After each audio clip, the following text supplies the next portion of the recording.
We are going to get started, and I just wanted to welcome everyone here today. I'm Jean Wichtowski-Wendy, and I'm Dean of the School of Public Health and Health Professions at the University of Buffalo, and it's a pleasure to welcome you all to our second annual Richard V. Lee Lectureship in Global Health.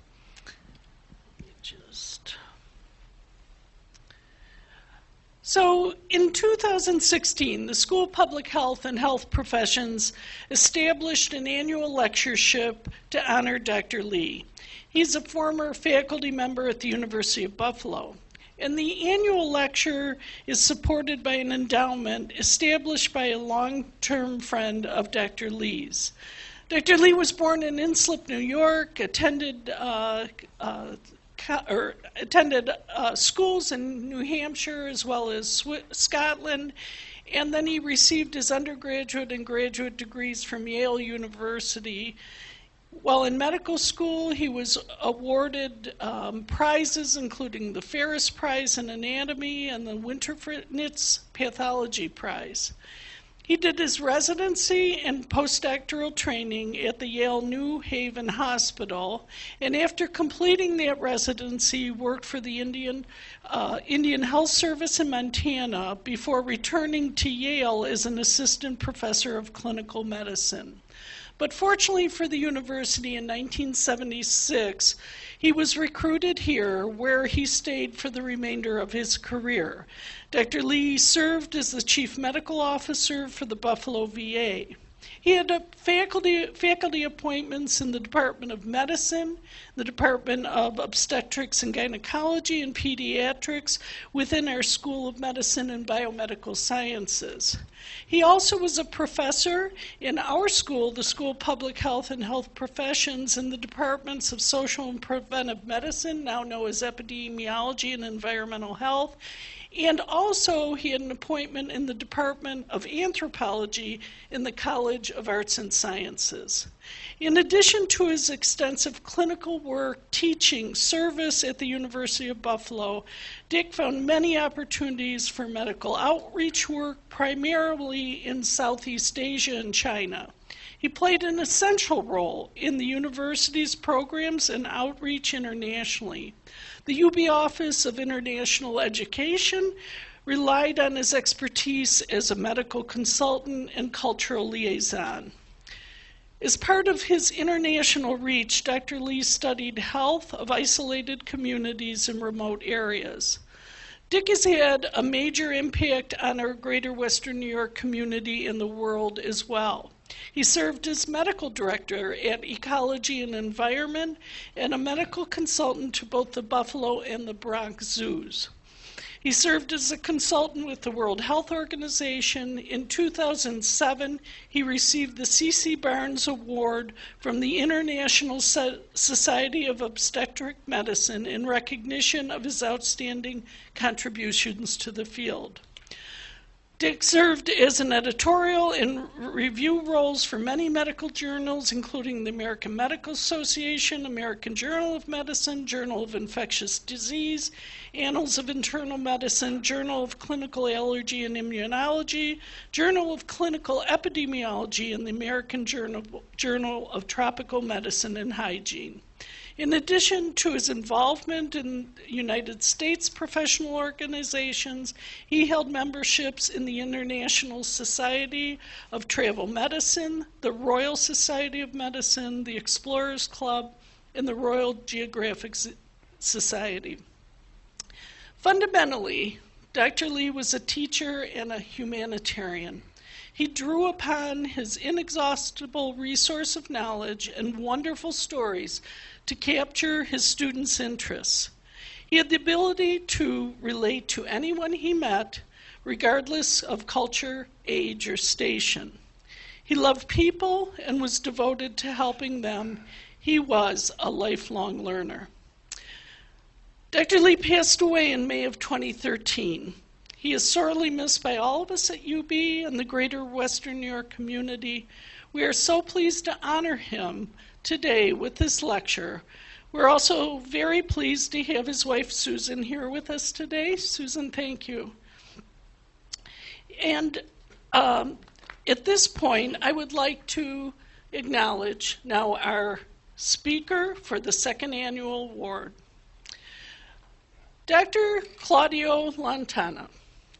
Dr. Lantana competed,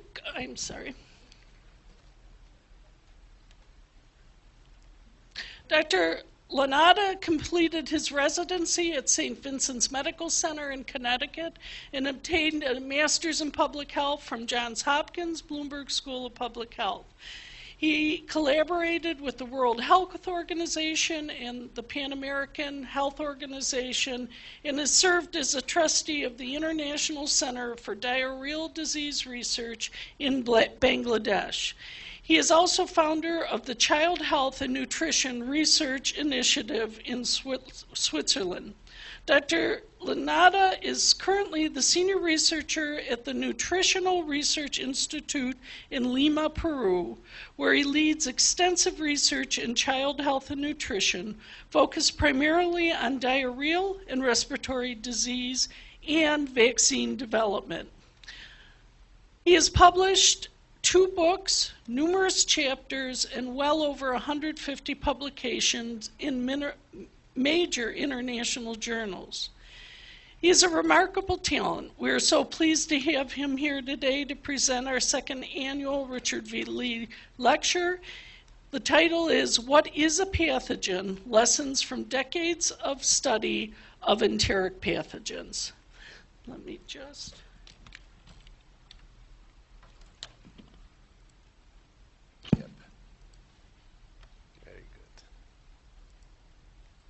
So, thank you and welcome. Thank you very much. Thank you very much. I hope the microphone works. It's really an honor to be here in the second lecture to honor Dr. Lee, which I didn't met, but it looks like we are friends already. I mean, the spirit and the type of work he did is very relevant to what we do in most other parts of the world. And this is the second lecture. Steve Louis gave a similar presentation a year ago. He was focusing on environment, and I thought I was not going to do that, but at the end, we are exactly talking on the same thing, but a different lens. So the talk today is provocative. What is a pathogen? After, in my friend environment, when they ask me, what are you?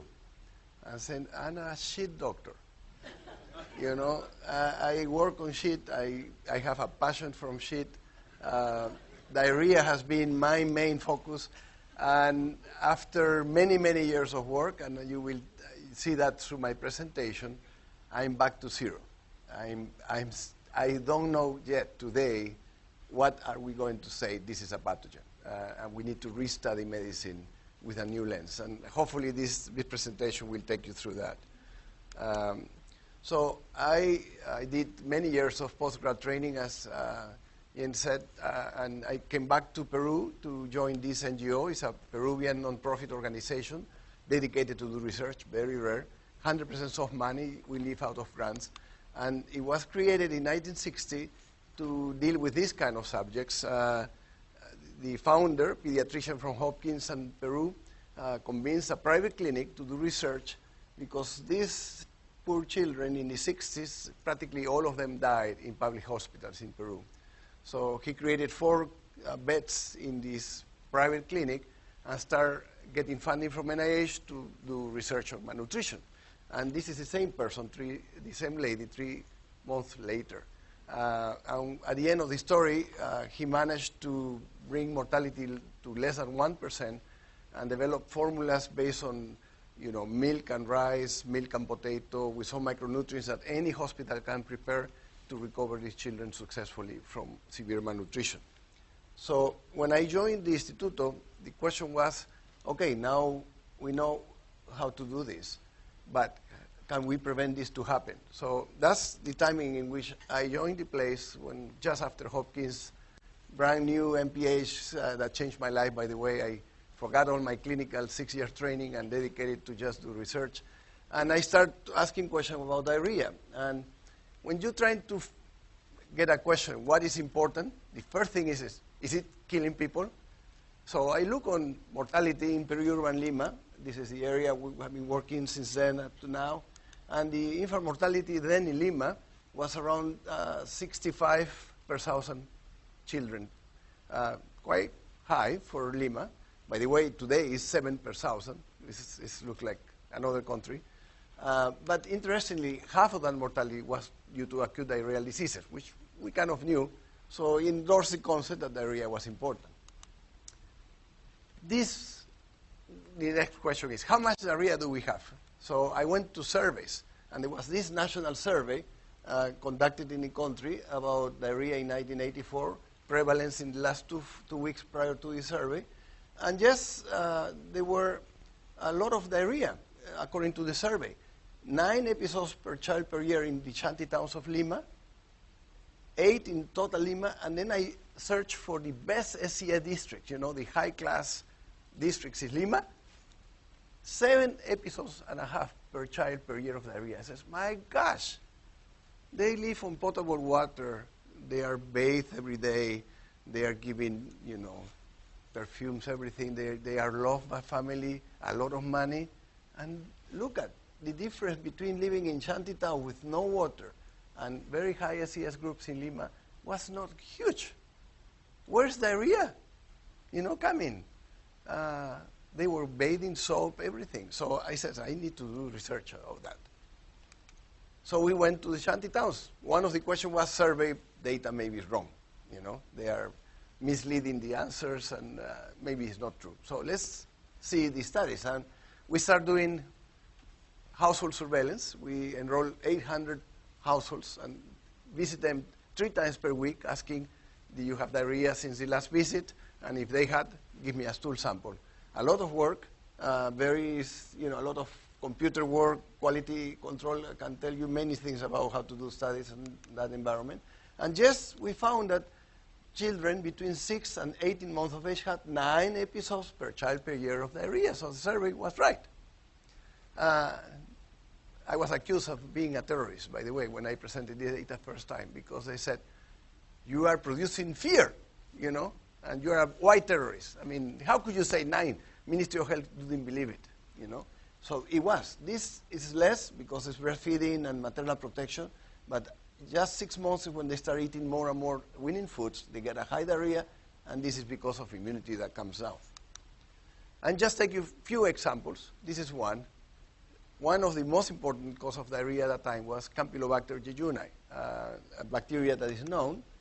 And when we cultured children with diarrhea by different age, we found this bacteria present in diarrhea samples between 21 and 26%, peaking at 12 to 23 months of age and come down. But the good thing about those early studies, we, thank God, also asked the question, can we look for the same pathogen when the same children in the cohort were healthy and good as stool sample? And by surprise, we found that many of them were also excreting the bacteria in the healthy state. And I said, my gosh, you know, that must be protection from the mother, the breastfeeding, many other mechanisms of clinical infections. You know, I was thinking about that, you know. So we need to really not just look, like many doctors do, positive my stool culture, that's the cause of diarrhea. May not be. Maybe a transient excretion asymptomatic. So we start wondering about this. And we read in the literature that chicken carry this back. So we took a swab in the cloaca of these birds. 100% of them had Campy. I said, okay, that's where the money is. I mean, we need to do something. So we did a study, and we found in Canto Grande, families had a 4.5 chickens per household. And growing, free-ranging, you know, now they think it's a healthy way of raising chicken. And crawling age children got in touch with chicken feces, about 3 contacts in 12 hours of observation. And then when I start looking for Campy in the chicken shit in the soil, we were able to isolate it even 48 hours later, still positive in culture. So it says, bingo, I have an intervention. Let's do something about this. And yes, I had another grant, and we did a randomized trial to put cages versus no cages.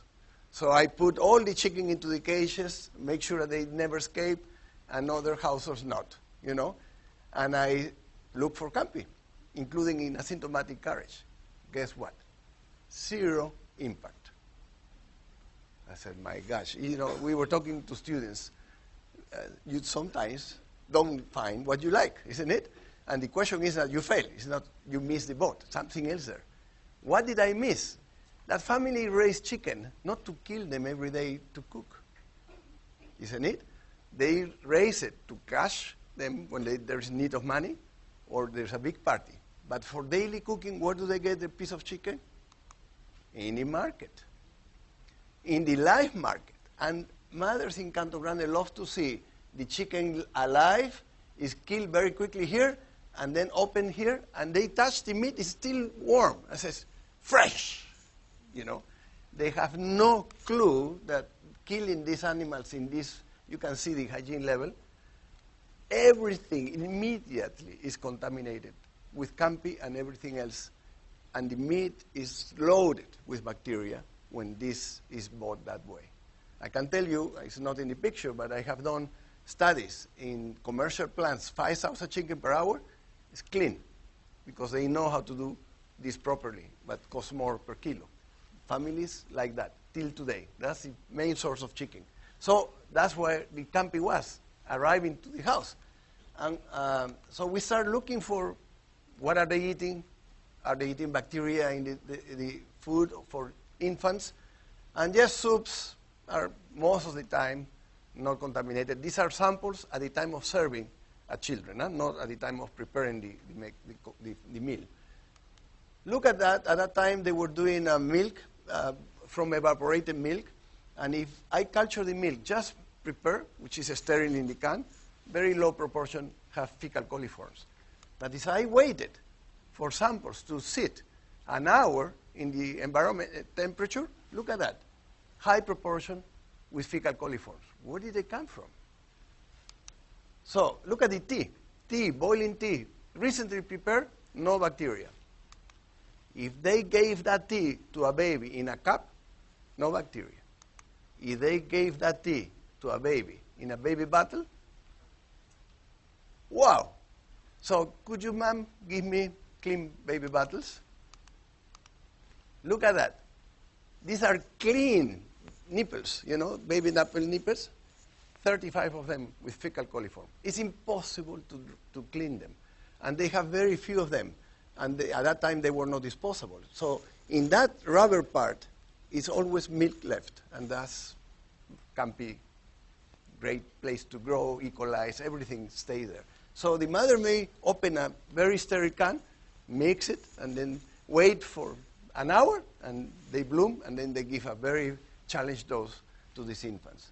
So this is the baby bottle. It's still contaminated less than the nipple. And look at the breast of the mother. Very rarely to see fecal coliforms. There's a lot of bacteria properties in the skin that allows the pathogens not to grow healthy in those environments, even though they were not having water. So they were not really bathing and not washing as much as we like to. So they cook once per day.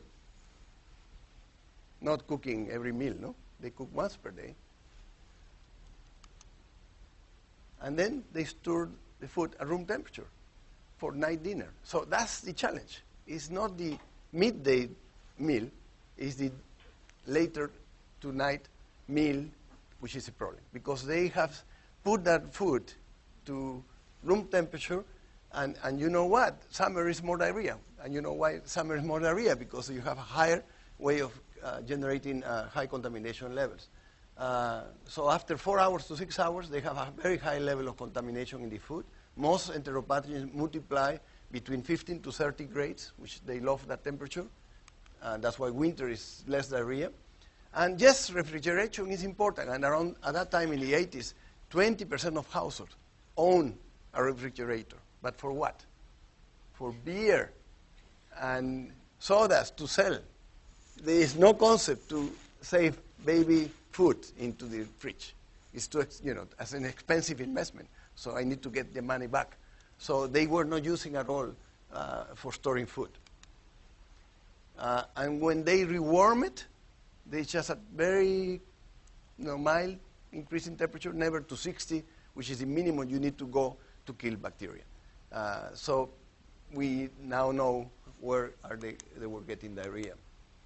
And when we look hygiene, and this is again 10 hours observation about water volume consumption, fascinating study, they consume a mean of 10 liters per person per day, including laundry, 10 liters. How many of those liters were for hygiene? 1 liter. Imagine if I give you 1 liter, and this is all the water for all your hygiene needs in 24 hours per person. That was in reality. So just for comparison, at that time, how much the US was consuming per person per day? That was the median, 800 liters per person per day. So that's the gap in many parts of the world for water needs. And when you don't have water and you pay cash for the truck that brings that water to your house, very expensive water, what do? You recycle. They have a very sophisticated logic of what shall I wash first, and then that second wash goes to another use and another use until finally I get detergents, and then finally goes down to the... So there are around 15 water uses from the first water taken out of the tank until it was finally discharged. 15 water uses, and a very complicated logic. So highly contaminated, highly explanation of things inside the household. And where the water comes from. Lima is a 10 million city. We have a stream. We call it a river. You may call it a stream. It's the Rimac River. And these are pictures of that Rimac River. You cannot imagine till today what you can find in that river if you just go close and take a look. You know, dead animals, mattresses, garbage of all type, and pure sewage. You know, this is a picture of a city in the upper parts of Lima dumping all the sewage untreated to the river. What is that river water used for? To irrigate. But this is a lady that we have a course with Iowa State University dietary people. We bring them and we do sampling. We go from the source of the Rimac River and went all the way up to Lima treatment plant. And they are shocked, you know, when they see all this. And this sample that she's taking in the water mouth of the treatment plant in Lima, there's 10 to the 6 fecal coliforms per cubic centimeters of water in the river. 10 to the 6. Amazing level. Now, if I ask the question to this group, you are traveling, what is your number one concern not to take to avoid diarrhea? Water, isn't it? Everybody of you will say water. Well, I can tell you, the treatment of Lima is so efficient that the tap water of Lima is absolutely safe. There's more bacteria in here than in the tap water of Lima. Because these plants, without chlorine, without gas, favor bacteria. Not pathogens, but you find, we have done studies. There's a lot of bacteria in water in bottles. Not pathogenic unless you have cancer. And you may find some Serratia, some bacteria that maybe. The water in Lima is safe. Not tourists drink water from the tap in Lima, and it's quite safe. Not the rest of Peru. But what else do they use the water for? Irrigation. And we went to the fields around Lima, you know, beautiful lettuce. So if you culture near Lima, you grow these beautiful looking lettuce, where do you sell them? Short transportation time, you go to the high-rich group market, isn't it? Because they will pay more money, and I have to just very short transportation time to the market, big price. So who is eating shit? It's high class. Who is buying this beautiful looking lettuce with no clue that they have been irrigated with pure sewage of the Rimac River, all right? Now, if this farmer harvests this product, he will not sell that product looking like that. Nobody will buy it, isn't it? How could you buy something with so much earth? So you need to wash it. So even if you irrigate it and it's contaminated, may die off the bacteria, but before selling, I go to the same river stream and I wash them. You know, And it can be very nice looking, isn't it? A very fresh looking vegetable, go to the market. But if I have a big production, what do? I hire professional washers. This is unbelievable to find them. They are hidden completely close to the view, and these people semi-naked wash the produce of these producers who bring these are turnips. And where do they go? To the big, like your 7-Eleven, these big things that sell food to everybody. And when you took a sample of this water, not 10 to the 6, 10 to the 9, 10 to the 10th fecal coliforms in that water. So it's a massive inoculation of bacteria into the produce that we eat. And what do you do with that produce? So we did a study. Will you wash your vegetables? Does anybody wash your vegetables? Of course. Poor moms, you don't do it, isn't it? All right. So with Mike Levine, we were doing studies on Salmonella typhi in Santiago, Chile, and we took a clean tomato, completely perfect. We dip it in a broth with S. typhi. We took it out, wait 24 hours, room temperature. We cut it, and I map bacteria across the cut. 10 to the 6 Salmonella typhi in the core of the tomato versus only 10 bacteria per gram of skin. Bacteria is not stupid. They don't like to be desiccated. They don't like UV light, so they don't sit for you to wash them. They go where the money is. They go inside, inside cucumbers, inside lettuce. And I spent, as a fellow, 10 minutes watching this with all the chlorine disinfection. You don't change this. You watch your conscience, maybe a big parasite, but you don't watch bacteria. So you eat it. So this doesn't work, unfortunately. It's in all textbooks, but without evidence. It does not work for bacteria. So you want to really, you need to cook it. And then you don't eat salads, unless you want to buy salads from potable water irrigated areas, which are very expensive, or hydroponics. And then the price goes to the sky, So people don't do it. Now, we also went to the market when mothers are buying things. Oh, golly.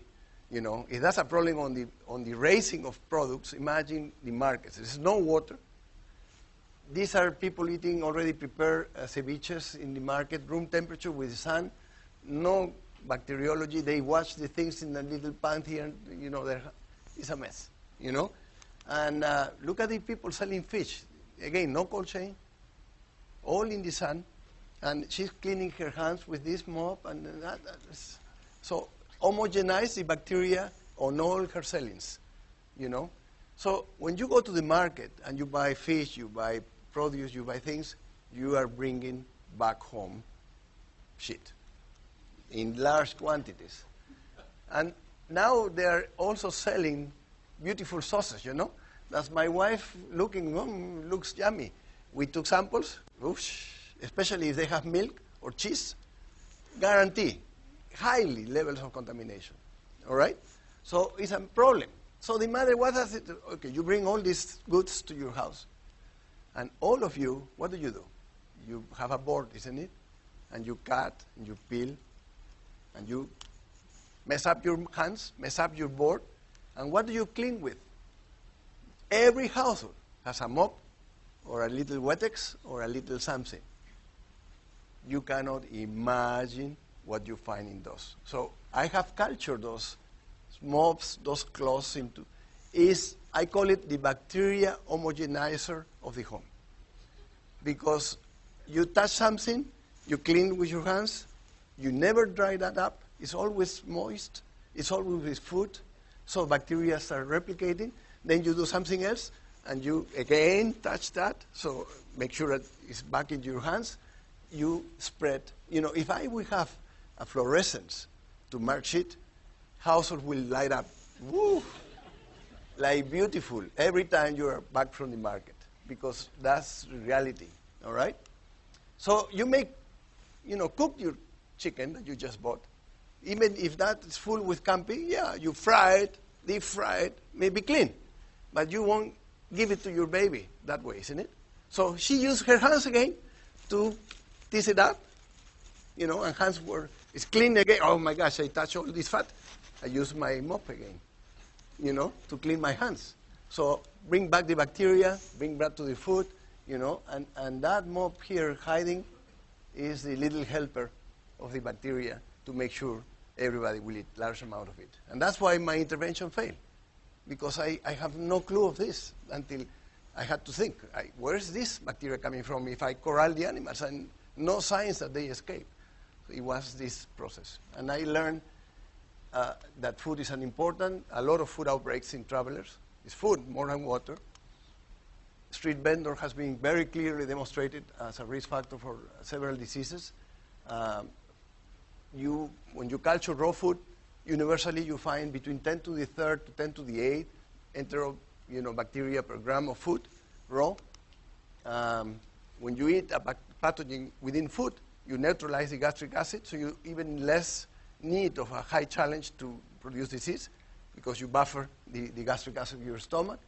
While if you put that in water, it becomes cloudy. Nobody will drink cloudy water. So for getting diarrhea due to enterotoxigenic E. coli, you need at least 100,000 bacteria. If I put that in a glass of water, it looks dirty. I won't drink it. So you are wrong. Water is not your problem when you travel. It's your food that you're giving. It's that little beautiful sauce that they give in your table, isn't it? Oh, why, let's put this into my all this salad that you don't know where they came from. It's tomato, juicy tomato, healthy, I'm eating healthy salads. You are eating shit. And we'll get it back to you. Not always you get sick. Some people will get sick, others will not. Why? And we will get to that at the end of the talk. So yes, you saw this, lack of refrigerator because people don't use it. Inside, no outside of the food. And everybody uses fluid to irrigate. Yes, we have looked in different hygiene interventions. Hand washing is effective. You contaminate your hands even if you use toilet paper.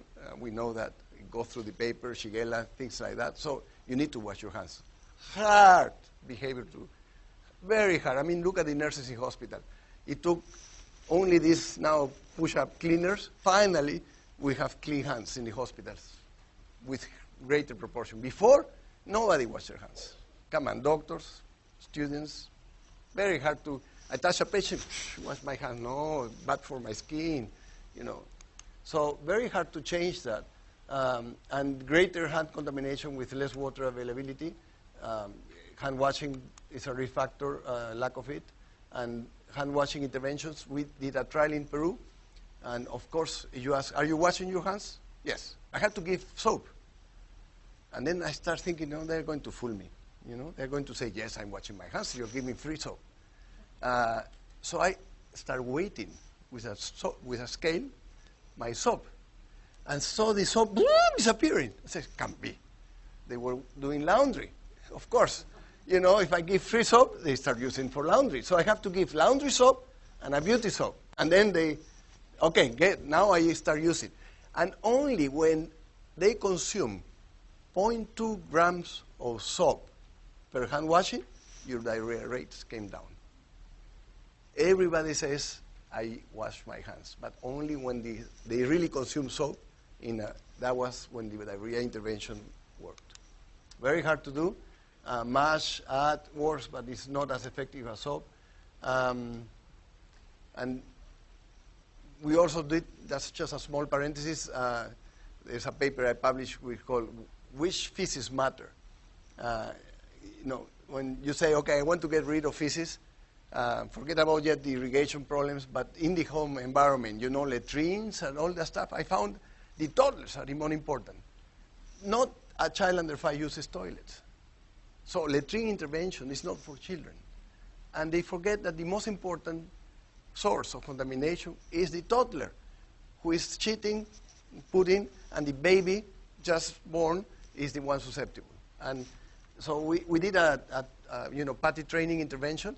Very interesting research. It's something that is doable. Nobody is picking this up. So potty training, which everybody knows, is a potential also very important intervention to clean the household environment from feces, the most important for the older children. Okay, what other risk factors we have? Very surprised. Since got in the 1980s, somebody said to me, Claudio, you should measure immunity. I have no clue how to do that. So they said the surgeons have developed a skin test, something that do a small excoriation, and you put candida, trichophyton, antigens that everybody should know. And so okay, Bob Black gave it to me. I put it to my children. When we measure diarrhea rates and look for all the risk factors, which was the most important predictor of diarrhea? Skin testing. No shit, no water, no chickens, nothing. This was the best predictor of diarrhea. I said, what? What's going on? If you are allergic, diarrhea. If you have reactions, no diarrhea. In the same environment. And I did it a year later. You change your reaction, you change your risk. Very fascinating. So we found that there's always 20% of children, which I blame my field worker, you are not doing your job. They said, there's no diarrhea, doc. There's no respiratory illness, doc. And the other extreme, 20% of children concentrate all of the burden. When you show distribution of things, and you get like wheezing disorder, and you see this guy all the time in the clinic, every day in the clinic with wheezing. And that child is the same with diarrhea, persistent diarrhea. So I said, my gosh, the host is as important. Up to that moment, I was blaming the environment, And then I started recognizing that maybe the host has a role. Why those 20% of children are healthy in the same environment? No disease. So we suspected on zinc. And I got blood levels. 80% of children in Canto Grande and many developing countries are zinc deficient. Great problem. Zinc is in the food, in the plants, but for absorption, you need to have animal protein. It's the only bioavailable zinc that you need to ingest. And zinc is crucial for your immune system. So very few children eat animal proteins daily. And that's the problem of zinc deficiency. And zinc is very important in your immune system. It's associated with skin disorders, mucosal lesions, reduction of circulating lymphoid cells, poor function of different B cells, T cells. You suppress the reaction of inflammation and reduction of immune response. It's now very known. So we did a trial to supplement with zinc versus placebo in people and show diarrhea duration reduction, reduction of therapeutic failure in some countries like India and Pakistan, even death reduction. Interesting. Who says that women are the weak gender? All studies I have done, males always have higher burden of everything. We are the weak gender. So zinc is more important for boys and malnourished children. And yes, you know now that WHO and UNICEF recommend zinc to be added in the treatment of diarrhea in the world. So I start moving away from Lima, and in WHO environment, I start questioning how much diarrhea, which is the most important pathogen, and we did a systematic review of the literature, and we found that diarrhea mortality is coming down, isn't it? Now there are so little number of deaths, people are still wondering if diarrhea should maintain or not importance. But what they don't recognize is that morbidity has not changed. It's 3 episodes per child per year globally, and hasn't changed. It's probably even increased because of better capacity. We have done nothing to change transmission. So why it has not been reduced? Because the only thing we have done effectively is treat and prevent death due to acute dehydration and management with antibiotics. But we have not done anything to block transmission. And it's something we are still failing today. So, and this is a problem. World Bank, developmental agencies, they believe that the job is done when you sit and you put your not national, but individual growth product into a container, that looks nice. You push a button, and that magically container takes that away and disappear. And you think the job is done. You have no clue what happened after that, because nobody treats sewage. And where that sewage goes? To your rivers, as you saw the picture. And what that river water is used? To produce crops that will get back as a boomerang to your clean house.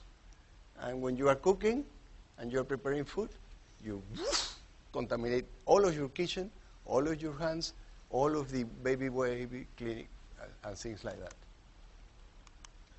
So, yes, we can promote hand washing. We can say reduce the sewage. It's very expensive. In Lima, it's $2,000 million to treat 45 cubic meters per second of sewage we produce. Very expensive.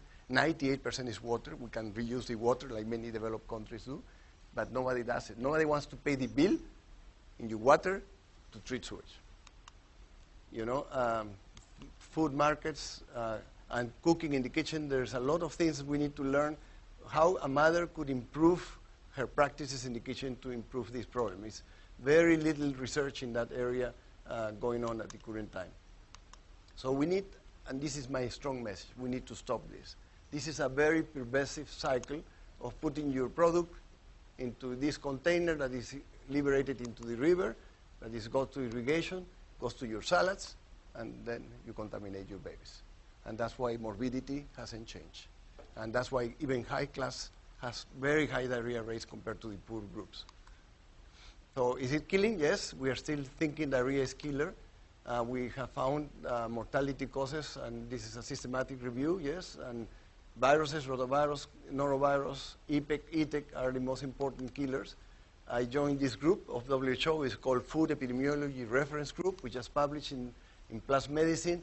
Salmonella, typhoid, EPEC, norovirus, EPEC are the most important food pathogens transmitted in the world, killing adults and children systematically. And this is another fantastic study funded by Gates Foundation, Maladi. It was done in Bangladesh, Pakistan, India, Nepal, Brazil, Peru, South Africa, and Tanzania. And this is age, and this is the number of episodes and how quickly children get diarrhea. So very interesting. Pakistan, very quickly they get diarrhea. Look at Brazil.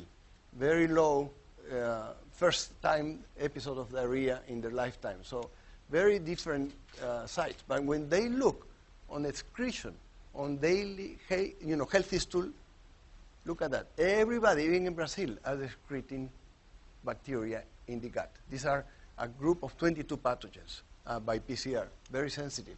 So what's going on?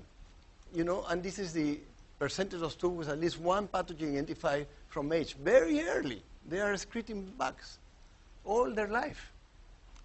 And that takes a lot of problem. And what did they found? Gut inflammation is the probably most important indicator for growth velocity. When they put all that into the model, the number of pathogens in the gut, regardless if the child has or not diarrhea, is the most important predictor of growth. So if you're eating shit, you inflame your gut and you stop growing.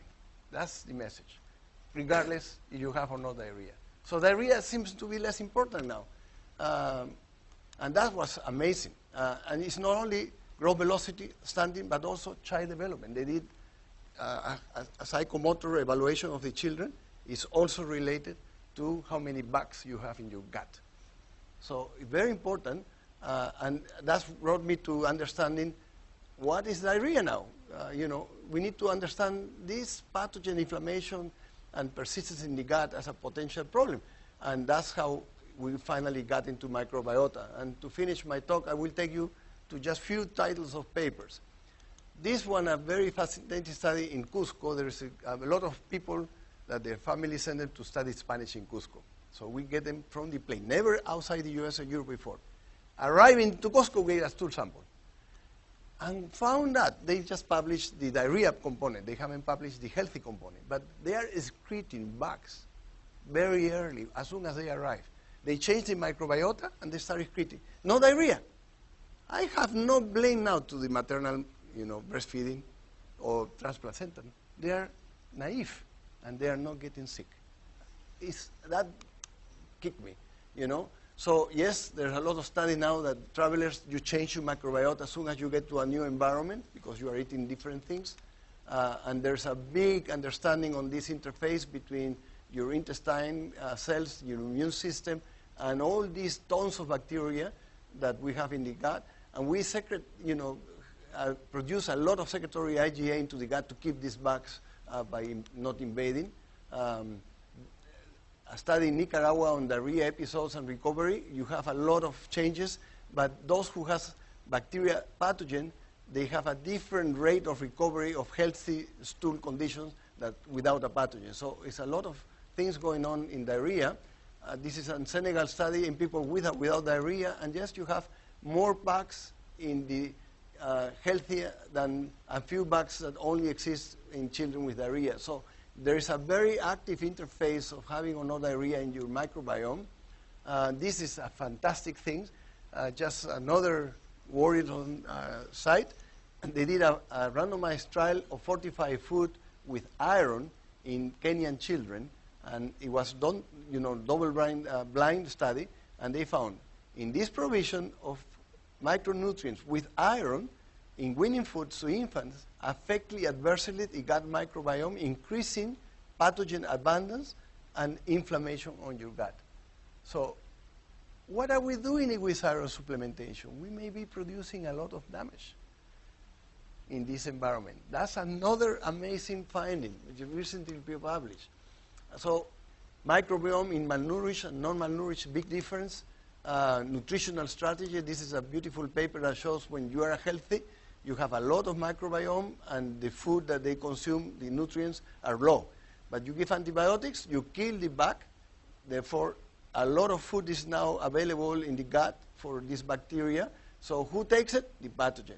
So the pathogens start growing, and then they start using the food, and then they produce inflammation until suddenly the gut immunity get rid of that pathogen somehow, and it reduces inflammation. The flora may go back to normal or may go back to another state. So this is a dynamic movement that we need to understand better in different environments to understand pathogens.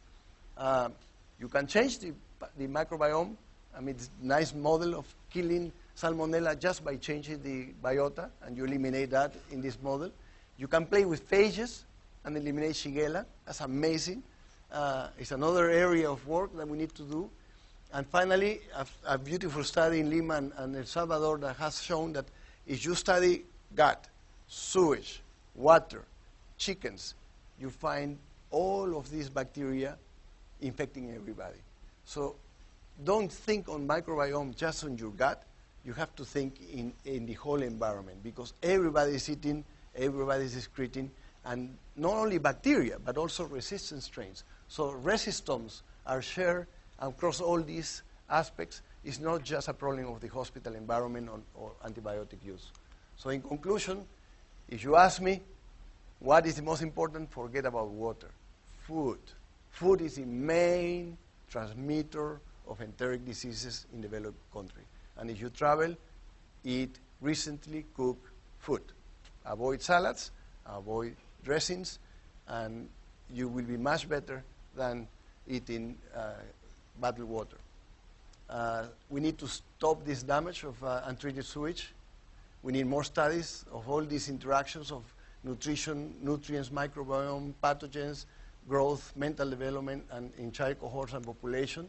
And we need to rediscover what is really a pathogen, when they really act as a pathogen and why not, because that may give clues to what else we can do to prevent diseases. So sorry to take a long time. This is my life.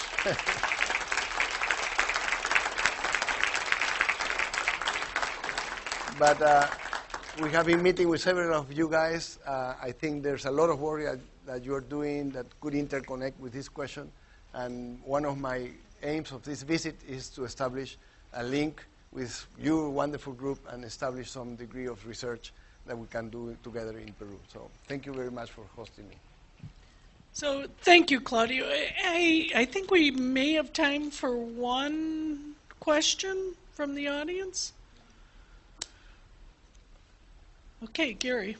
Has anybody calculated the percent of the pathogens that get in the water that are from humans versus animals farmed versus natural animals? That's well, we haven't done any research. We have another study in the high mountains of Peru on pneumococcal caries, and we found a very high percentage of Nemo resistant to tetracycline that nobody prescribed. And we were wondering, where are they coming from? We went to find out, what are they giving to cows? What are they giving to chicken in the farms? The amount of antibiotics and pathogens emerging from people raising animals, raising fish, raising shrimps, and is amazing. So that's another thing we were discussing. I mean, we need to go back into understanding that, because that's why I think this is an environmental topic at the end, and that study of Tsukuyama has shown that the whole environment lights up with new strains, new resistant strains, and you need to not only look at the humans, you need to look at the environment, and we need to look on farming animals, farming chicken. They are doing crazy stuff. They are pouring antibiotics, and nobody is looking. Nobody is even controlling that. So is that a problem in the U.S.? Imagine how much a problem in developing countries is. Gail, one last question. There is more refrigeration and there's still beer and soda, but is there any possibility of getting people to put just what the baby eats in the fridge and only displace one bottle? Yeah, we tried that. It's a lot of resistance, because they see it's like when you buy a car, you use it for taxi services, not, it's an investment that they have done, and they need to recover the money. And the only way for them is to sell beer, to sell things, because they can do that. And when you say, you need to do that, I grew up the way I'm doing it.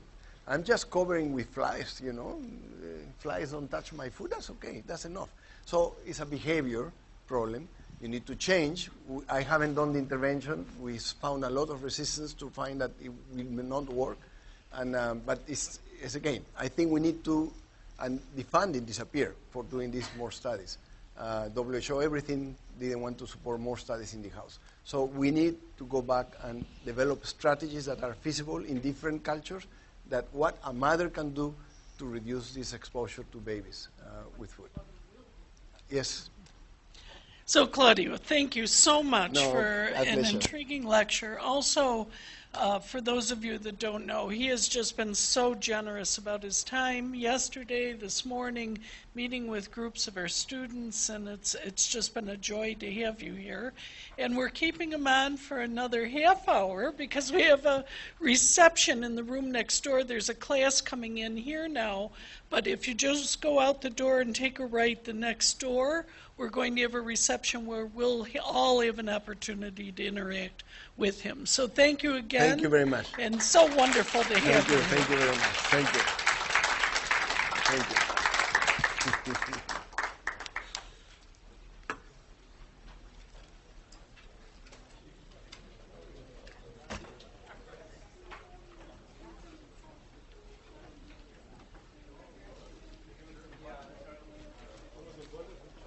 Thank you. Let me ask you one thing. Yes. You mentioned your last slide about hygiene. Do you know whether the incidence of autoimmune disease allergies is proportional to the hygiene you introduce, whether the disease, diarrhea, and changes the... Remember what we discussed in IBI. Asthma is much lower? is protected by zinc deficiency. You're still broad. Allergies must be much lower also in this situation. See, that goes with the hygiene hypothesis. There's this other side of the coin. Exactly.